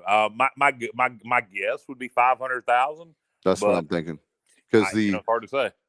What we were told, depends on how bad he wants the job. 150,000 for an analyst at Oklahoma, and that's his alma mater. But he can afford to do that this year because he's getting that payout from North Texas. So I don't know. I don't know what kind of offensive coordinator jobs he's going to get offered after this year. I'm sure it'll be a few. I don't even know if he's on Houston's radar. I would hope he is. We'll see. I do find this interesting. I know Mike Houston and Mac Brown are good friends. Yep. And I know Mac Brown and Larry Fedora are good friends. That's correct. Which is really weird. And I hear Larry Fedora and Mac Brown kind of talk weekly. And Seth Luttrell was Fedora's assistant. So it could be a situation where Mike calls Mac and asks him for a suggestion, and he goes to Larry, and Seth Luttrell gets pointed in this direction. He's been in North Carolina before. So I don't know. That's another reason. I'm glad I was going to mention it earlier and I forgot, Kyle. Another reason why I'm big on Seth Luttrell is that it's not like a guy that hasn't recruited here before. Yeah, exactly. And so he knows the area of North Carolina, South Carolina. He was OC at UNC for a few years before he got the head coaching job in North Texas. He'd be a great hire. Again, it's who we want, but I have no idea if Mike Houston wants him, if he's willing to go that wide open. But just think about very up tempo, very spread. It would be a complete change of philosophy. I hope Houston's willing to do that. Hey, after you get you get between the eyes and you're 2-10 or 3-9. You can still have the theory that what we're doing is right. We just need to tweak what we're doing. We don't need to change our path. We just need to tweak it. I would completely change it. But I agree. It would be interesting to see what he wants to do offensively going forward. But the home run would be not only if you got Luttrell, but if you can keep Blake Harrell and some of the players, we can definitely turn things around quickly. But we'll see how anything's possible. We found that out this year. Things that we didn't think would happen have happened. It's been Murphy's Law, and I'm just praying. My dad made a great point, Kyle. He said he's very frustrated too, and he was talking to me yesterday. He said, Dave, I hope that all the bad for this team, all the struggles for this team this year, he said, I hope this all in 1 year and we can get this behind us, and then we can have like sunshine the next few years where we're at least bowl eligible, or like at least 6 wins or more. but he's like, I hope that we can just sacrifice this year and move on. And like Jay Cutler says, complete overhaul, please. Yes, I think Houston. I would say if I were Mike Houston, Kyle, I would say let's bring in Latrell. You handle the offense. I'm a defensive guy. I'll work with Blake Harrell, and we're gonna work on that. It could be a situation where Gilbert, I don't know, low TAD. It could be a situation where he where he tells Houston, hey, if you want to keep your job, not only are you going to hire a new offensive coordinator, you're going to change what we do. We're going to be more wide open. So yeah, I was wondering. I thought about that a couple weeks ago because you guys know how much I love Lincoln Riley. That offense was so fun. It's so exciting. Yeah, that's not going to happen. We're not going to go that wide open. Something leaning more that way, though, is what I'm saying. Yes, we definitely need to have something leaning more that way. Absolutely. Yeah, I could see him, and I don't know if this is, Bob, I'd be interested to see what your thoughts would be on this. Since somebody in the state is already doing it, I could see him wanting to run something similar to what App State is doing. Bubba, what would you think about that from a recruiting standpoint if we were to run a similar offense to App State, being somebody's already kind of doing that? Well, I think it's something that in time, could become successful. Something I was going to mention is, folks have thrown out, including yourself, a system that's similar to what Rich Rod. Well, that as well, but in Coastal Carolina and what they did under Jamie Chadwell, and obviously now having so much success at Liberty. And but we play them next year. And yeah, we do. And somebody mentioned, didn't somebody mention a coordinator that runs a similar offense to him in the comments below? It seems like they did. But what I was going to reference as far as what folks have said about, we can undoubtedly run the football well, but they might have to go about it a little bit differently. But just because of the linemen we have or don't have in any particular year. Exactly. You take a look at Wake Forest and the way they ran the football under Jim Grobe. In Jim Grobe's very first game at Wake Forest, he came to Greenville and beat a team that had a senior quarterback and a senior running back like David Garrard and Leonard Henry, and came in and probably ran for about 300 yards against us in his first game coming over from Ohio U to Wake. So, and if you recall, he utilized a lot of orbit motion. It wasn't just lining up and running right at you. And he had an excellent scheme, and something like that. You saw Chadwell, a lot of orbit motion and a lot of motioning, a lot of perhaps using some shifts to outnumber people at the point of attack. A lot of things instead of just lining up and running at folks. Yeah, and sometimes traditionally at East Carolina, what's worked with running the football is throwing to run. That's what Logan did. That's what Riley did. It's to set up the pass, set up the run with the pass, and I go back to taking wider splits on the offensive line, something that we can get the ball out fast, et cetera, et cetera, et cetera. No doubt, and I want to go back up. Here's one thing I was trying to see if this was his opinion. He says that Gilbert made him make that announcement today. Is that your opinion, Pays, or is that something that you know? Because I know some folks like we do. I haven't heard that, so I wanted to be fair to you. I haven't heard that either.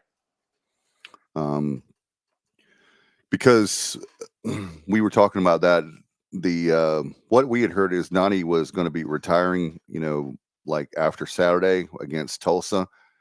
So for that announcement to come today, it wasn't shocking that the decision, like for Donnie not to be back. But today, for some people, I know in our group chat, we're talking about that, the timing of today.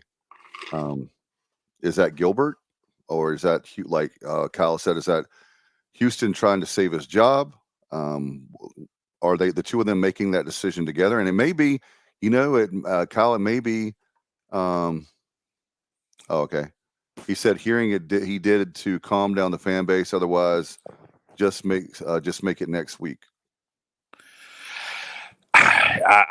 Who knows? I don't know. It's hard to say. If Gilbert was behind that, that tells me that Houston is likely going to stay, barring a disaster against Tulsa, and some major donors stepping up and saying no, he's not. We're buying him out. If Gilbert was behind that decision, then most likely, unless we just get butt raced by Tulsa, he'll probably be back. So, Paige, if how confident are you on those sources to say Gilbert was behind that decision? That would make, Kyle, that would make more sense. But, the big donors are talking I can see the big donors after yesterday, first shutout we've had, as Bubba called it, in 26 years. He says a 10. Okay. Then my guess would be, barring a disaster against Tulsa, Houston will be back. Yeah. So in other words, if we don't have a blowout, are you saying, or unless some donors just step up and say no, we want him gone, and money talks. So, yeah, we'll have to wait and see. And again, this, we've said this so many times. I'll take it. This is a winnable game. Whether we win the game is questionable. 1 point spread. I don't know what's going to happen. Yeah, it's a 1 point spread. Tulsa. Oh God, don't touch it. Don't touch it. Then 1 point. Well, I wouldn't touch it with a 10-foot pole. I mean, because we can't score. Yeah. So Tulsa's defense is utter garbage. But I mean, but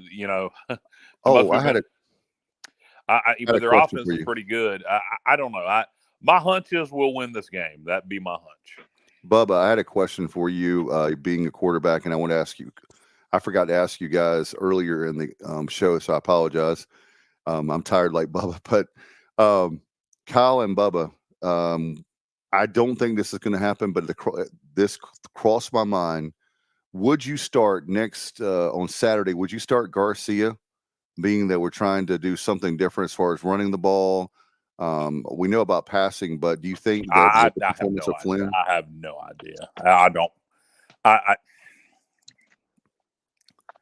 Jeter some people are saying, and it's true, Jeter should get at least a series or two. I mean, don't you guys think? He's only played one guess it game. Depends on how important it is to Houston's job that he wins this game. If Houston is being told he's back regardless, then I think you maybe see Jeter or whatever. If Houston's not sure about this game, if he needs to win it to keep his job, who would you start? You'll probably see Flynn. Okay.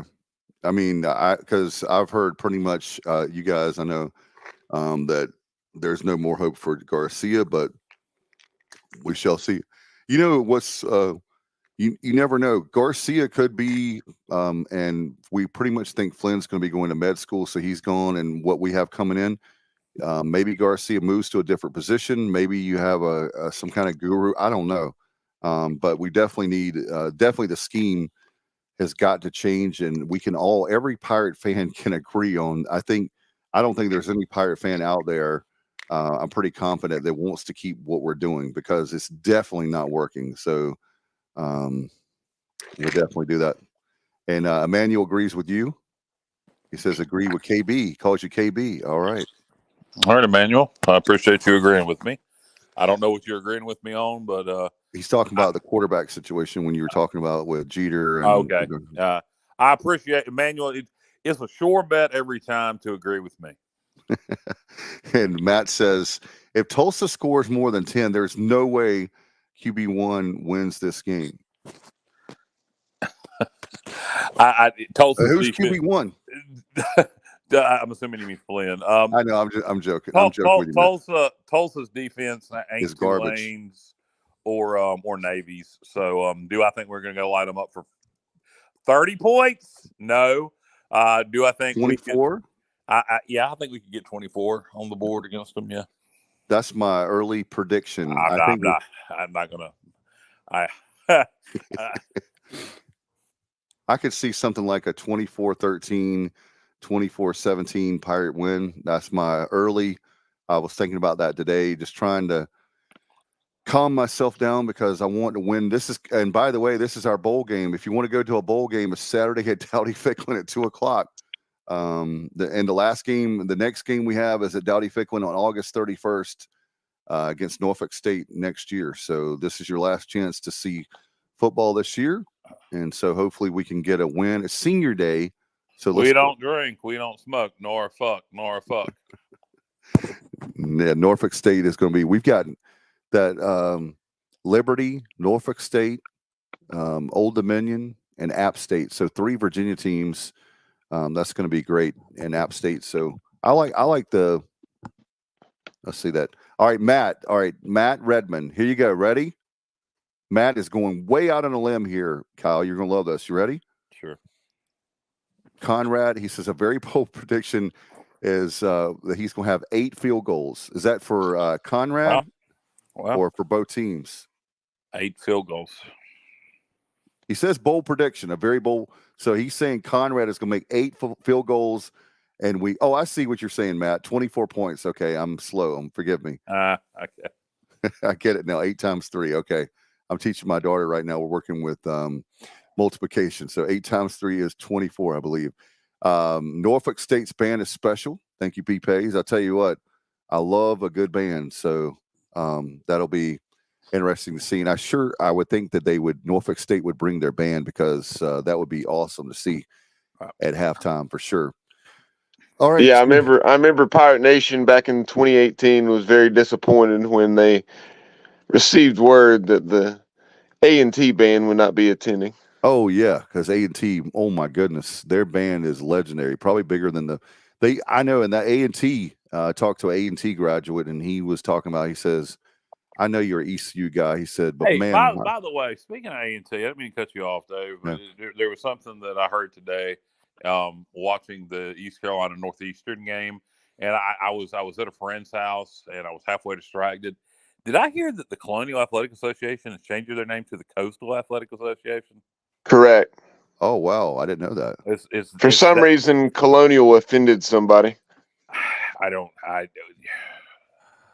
like we remember with George Washington. So yeah, well, same type of deal. Okay, so let me ask you a question. Completely idiotic.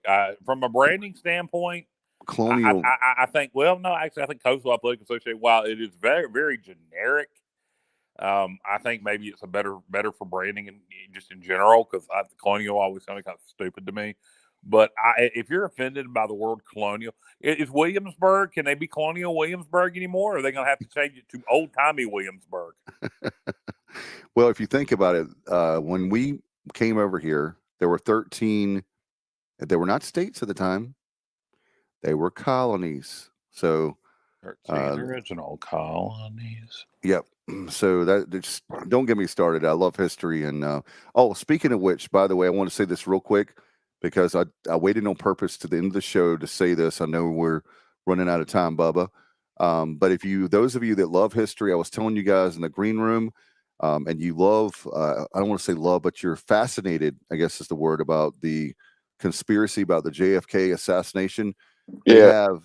They have JFK One Day in America. It's a National Geographic 3-part special. It's amazing. The 60th anniversary of the JFK assassination, November 22nd, 1963, is actually this coming on Wednesday.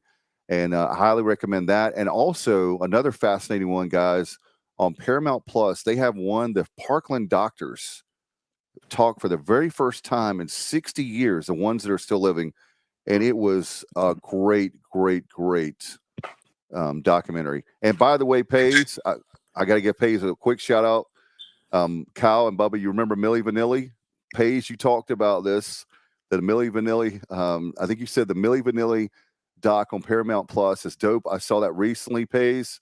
So I appreciate you very much. Where do y'all have found time to watch these documentaries? I just a lot of times I have a time to watch. Bubba and I, once I get my kids to bed at 9 o'clock, I have, if I'm not doing a show, I have like an hour before I'll fall asleep, and I'll watch a show like that, a TV show I like or a documentary. Yeah, it's been a while since I've watched one, Kyle. I just said I like to watch one, not that I do. I have the time probably more than y'all do, and I don't know. I end up listening to podcasts. I will sit here, and I don't know why I do that. I just sit here and listen to podcasts. If you know, I think, you know, I'm generation. I'm Gen X, but I think I lean a little millennial on my entertainment because I use my phone a lot. B. Pays says when he drinks his brown liquor. You talking about documentaries, Pays, or that documentary was? I took your word for it on Milli Vanilli. Was really good. I really. That's when he finds the time when he drinks his brown liquor. Okay. Yeah, that's what I assumed that he meant. Here's a question for Brandon. Oh, great documentary! Can't wait to see the Barry Sanders documentary. That's a great. Oh man, one of my We're favorite. going to talk documentaries, and I'm going to throw one in there. The last documentary I watched was on the Night Stalker. It's on Netflix. Not the original Night Stalker, but the second one, Ramirez. One of the most fascinating serial killers in American history. Also, was a satanic worshiper. He was a sick dude. So watch it if you like true crime stuff.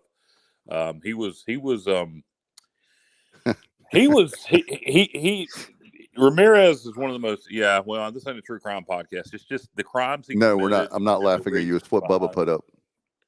Go ahead. Bubba put up is there going to be a Jeff Comfort documentary? We should do it. That would be last 1 minute. Hi, Troy. Troy, Jonathan. Hi, this is Jeff Comfort from Greenville. I'm actually. Where does he live now? He's from Maryland, but I'm not somewhere sure. in the Midwest. I'm here in Illinois. You know, they won't let me back into Cal, even though they had their greatest success when I was athletic director. You know, me and Shelly, we went to the Orange Bowl together. You know, I can tell you, I don't know why East Carolina is so concerned about the lack of success in football when the volleyball team is winning, women's basketball is winning. I don't know why all this the clenching the hands over the football. And Kyle, also, you know that the football team has a great GPA. Don't you remember that? Luke? Yeah, I do. I think Barry's going to explain in depth why he walked away. Oh my gosh, he is one of the best ever. And now the Lions, oh my goodness, is playing. They're playing so great now. It's actually cool that they're good. And we have Thursday football with the Lions. It's going to be great. And the Redskins and Cowboys are Thursday night football. So after you eat a whole bunch of turkey, you can watch that. I believe the Egg Bowl is back on Thanksgiving night. So that's what I'll be watching. That'll be great. No doubt I can keep an eye on that. Justin Butt says, Brian pays when I drink my Johnny Walker. So I guess it does that for, documentary. So everybody, I didn't know you could. So you drink liquor and watch documentaries? The other night, I was out of what I normally have, and so I had a bottle of Jim Beam Orange, and I just never had that. Is it good? It's not bad. And I sat. So it's like an orange drink. Is that what? No, it's Jim Beam bourbon, and it's just has orange, orange flavoring added to the bourbon. But I know it's bourbon, but does it taste like a Sunkist? Is it like that? Or? No, it's not carbonated. It's okay. Straight. It's straight bourbon with straight orange bourbon. Flavor. Okay, straight bourbon with orange flavor. And I sat here the other night, and I was trying to relax, and ended up doing about 8 shots of that. And I'm with y'all on the brown liquor. If I can't have my normal, I will go to some brown liquor to relax. Brandon's asking predictions for 2024. How many season tickets get sold? It's a good question, Brandon. I think it depends on 14,000. I think it depends on a lot of variables. You know, if Houston's back, if we have an offensive coordinator and a quarterback everybody's excited about, I think we get 14,000, 15,000. If we hire a new head coach, I think we get 14,000, 15,000. If Houston's retained, then he promotes Shane Montgomery. Oh, Probably 10,000. So I think it depends. Robert just got back from Gatlinburg with some Sugarlands 60 proof. Sugar, I'm always Sugarland's a distillery and distillery in Gatlinburg. I always is that bourbon? I know it's moonshine. It's moonshine. Oh, moonshine. I've never. Yeah. Okay, that's what. All right, I didn't know that. Lean more towards Old Smoky for their moonshine. They also do good whiskey there. You can get Old Smoky stuff at some ABC stores in North Carolina. Hey, you want to try something different? Get some of Old Smoky's creamed moonshine. The banana pudding flavor. It is very good. I think it's. Is it real sweet? Yeah, it's a cream liqueur with moonshine in it. Okay. And it's about 40 proof. You said Old Smoky? Old Smoky, yeah. They make a whole line of stuff. Yeah, they make a whole line of stuff. So we have the is it the bourbon objective tonight, or well, we're talking moonshine now. Yeah, Justin agrees with us. He's going 14,000. I'm going to stay with. I guess that would be a poll question, Bubba. We could put out, not now, but certainly after the season. The over under 14,000 for season tickets. I guess once we get, to be fair, once we get the offensive coordinator, and we'll see if. Once we know who's going to be coaching and throwing the ball, then we'll have a better idea on season tickets. Robert Matthews says dark chocolate and coffee and orange cycle. Okay. And Justin Butt says, Kyle, yeah, I've had it. He says, the Old Smoky banana pudding, I'm assuming is what he's talking about. Yeah, it's good. They got most Old Smoky stuff is good. Probably my favorite thing they make is the Hutch Putch. That's a really good one. That's a fruit punch flavored moonshine. It's really good. And Pace, to you, Bubba, are you still with us? I don't know if the moonshine part. Pace, do you like moonshine? I'm going to ask you that. Anybody else want to chime in on moonshine? Bourbon, moonshine, whiskey, liqueurs, vodka. We can get into some rye. I don't know how anybody feels about it. I have. By the way, Kyle, I have another. I'm going to do one more documentary, and we'll get out of here. I promise. Have you seen, for all our wrestling fans, on Netflix, Wrestlers? No. You know what it's about? I'm aware of it. I'm aware of it, but no, I haven't watched it. It's about OVW. For those. The current version of OVW, the Al Snow version of OVW. Yeah, I've heard about it. Haven't looked at it. All right, so we're looking. Let's see. All right, yeah, he's talking. That's what he was talking about. The banana pudding. Okay, Old Smoky. I got something in the refrigerator. Y'all are making me want to go take a drink. And I tell you one thing: if we lose on Saturday. Oh my gosh! Please, Lord. I know that's probably. All right. Let's see.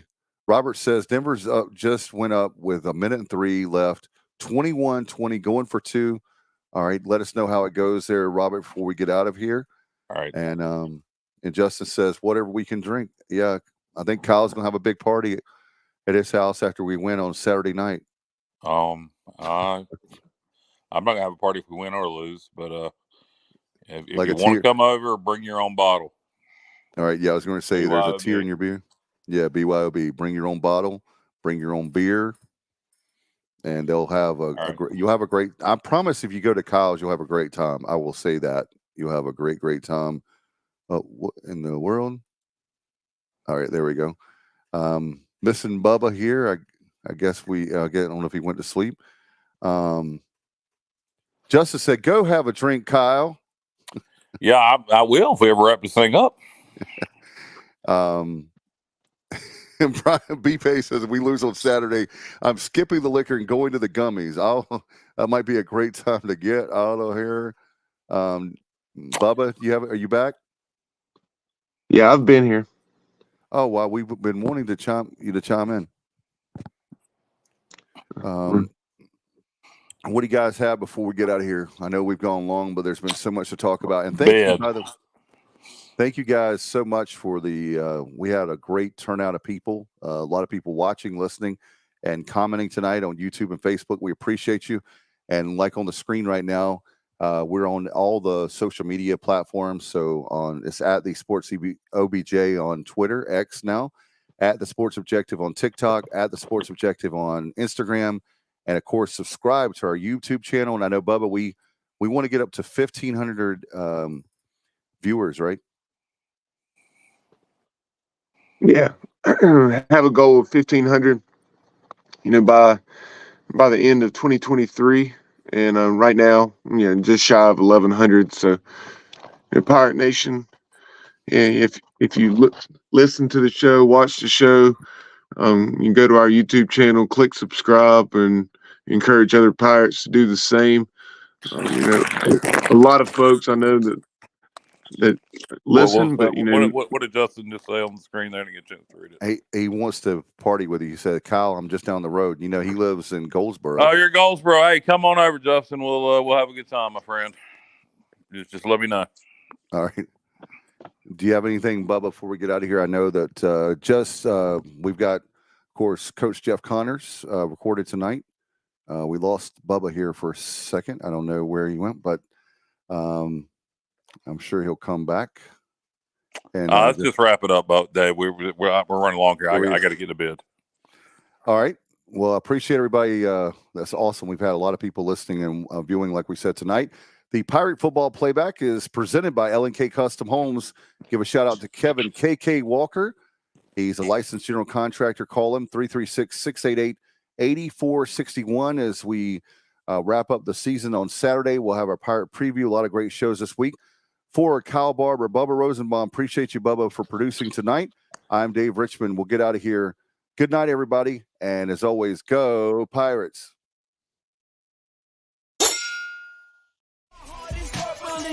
I'm a pirate down to my soul, and I don't back down, not at all. Find out when the cannons explode, from the sidelines down to the post. Put it down like not even close, all out to the last whistle blow.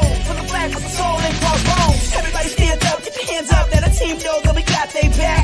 This is our house, this is our town, our time, everyone not copy that. Everybody in the stands go bananas, scream loud, baby, don't hold back. Every foot, every yard, every first down, every touchdown with the cannons blast. Get it on, get it off, get the wave going.